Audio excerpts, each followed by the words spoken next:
Hello, thanks very much for being with us. Well, the ruling party in Russia, which supports President Putin, has claimed victory in the controversial parliamentary elections just hours after the polls closed. A state TV broadcast showed a senior official of the United Russia Party, Andrei Turchak, congratulating a crowd of supporters in Moscow on what he described as a clean and honest victory.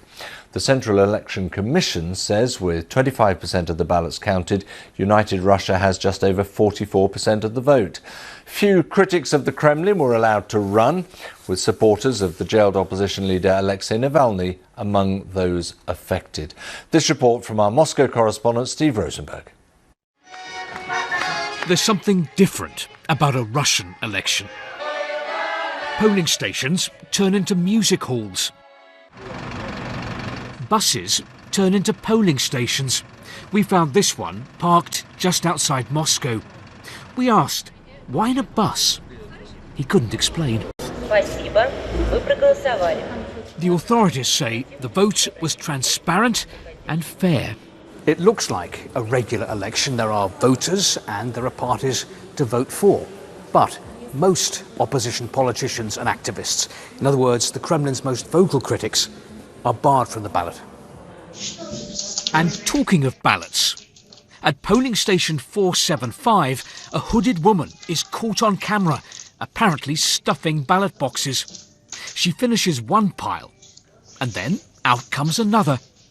And it goes on and on. And here, someone's using a mop to cover up CCTV, but they forgot about the other camera that caught them pushing up the handle. At their Moscow call centre, independent vote monitor Golos says it's been made aware of more than 4,000 possible instances of fraud in this election. If you talk about standards, some European standards that was signed by Russia too, Russian elections are not free and fair when we compare it with these standards. Russia's State Election Commission concedes there have been some issues at some polling stations and says it's taken appropriate action. But it denies violations are widespread.